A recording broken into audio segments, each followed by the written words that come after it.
Tu es folle, ma pauvre fille? Je suis Barbara! Tu parles autrement à ta mère et tu manges ton poisson! Je suis Barbara. Je veux ce que je veux et je l'aurai quand je voudrais. Je rêve d'en Vienne, sur 3 temps de valse lointaine. Barbara! Quoi, Barbara? Tu l'appelles Barbara maintenant? Et quoi faire d'autre? C'est ça ou silence radio? C'est beau, Vienne. C'est beau, Vienne. Et qu'est-ce que c'est que ce truc à la Jean-Luc Godard? Bonsoir Nicolas. Bonsoir Mohamed. L'icône de la chanson française et francophone, Barbara, nous a quittés il y a 25 ans. Barbara, une artiste aussi talentueuse, mystérieuse aussi Nicolas. Et cette pièce, elle nous plonge dans cette intimité de la chanteuse. Ouais, une pièce qui mélange théâtre, comédie et chanson, bien évidemment. Moi aussi, je suis Barbara, signée Pierre Notte et Pauline Chagne.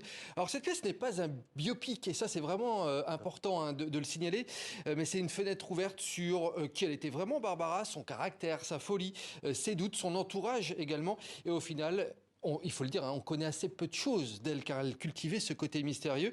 Pauline Chagne a d'ailleurs fait un énorme travail de recherche et de témoignage en amont de cette pièce pour justement en découvrir davantage sur l'interprète de l'Aigle Noir et pour pouvoir nous la raconter sur scène. Écoutez. Souvent, on a l'habitude de Barbara très mystérieuse, très sombre, etc., qu'on peut voir dans les interviews où elle calcule beaucoup tout ce qu'elle fait. Et donc, on a une impression un peu plus,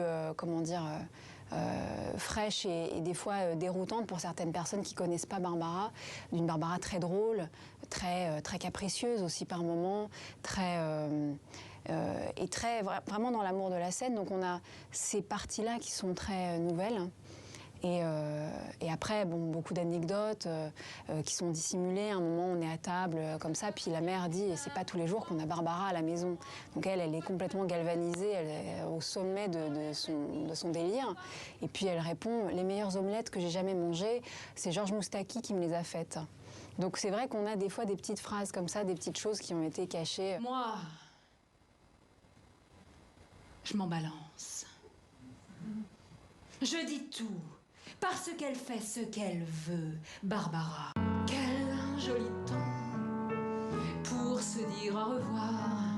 L'idée, c'est vraiment, par moment, d'assister à une telle transformation qu'en fait, tout ce que je dis, chaque mot que je prononce au moment où la transformation a opéré, c'est vraiment à 100% les mots de Barbara. Mon cœur s'arrête. Quel joli temps pour se dire au revoir. Quel joli soir pour jouer ses 20 ans. Vous avez vu Mohamed, Pauline Chagne, époustouflante et criante de vérité dans le rôle très juste de Barbara. C'est très juste, elle lui ressemble même physiquement. Elle a souhaité, Pauline Chagne en tout cas également dans cette pièce, rendre hommage à la femme libre et indépendante qu'était Barbara. Écoutez.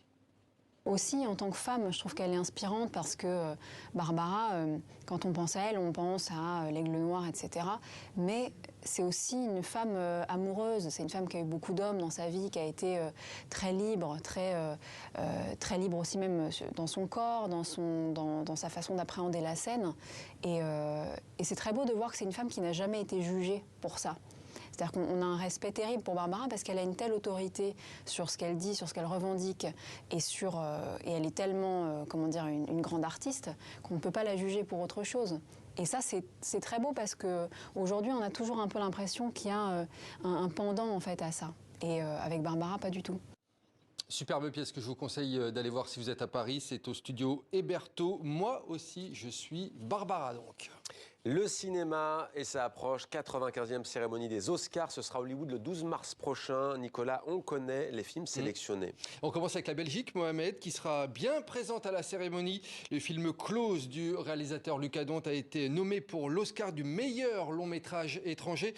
Il a ses chances, car il a déjà reçu pas mal de prix à l'international. 2 films représenteront le Canada, avec notamment Women Talking de la réalisatrice Sarah Paulet, sélectionnée dans 2 catégories prestigieuses, meilleur film et meilleur scénario adapté. Puis on signale également la sélection de The Flying Sailor dans la catégorie du meilleur court-métrage d'animation. En revanche, aucune nomination pour la France et la Suisse. Voilà qui est dit, bravo à la Belgique, on leur souhaite le meilleur. Et pour le reste, bon là je vais prendre une respiration, je me lance Nicolas.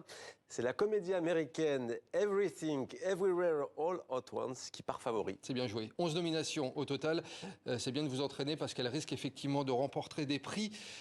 Cette comédie, lors de ses Oscars, a signalé également 9 nominations pour À l'Ouest, rien de nouveau. Également les Banshees d'Inisherin. Et puis Elvis, le biopic, 8 nominations. 95e cérémonie des Oscars le 12 mars à Hollywood, vous l'avez dit. Mohamed, on sera présent pour en parler, bien entendu. Merci beaucoup, Nicolas. À demain.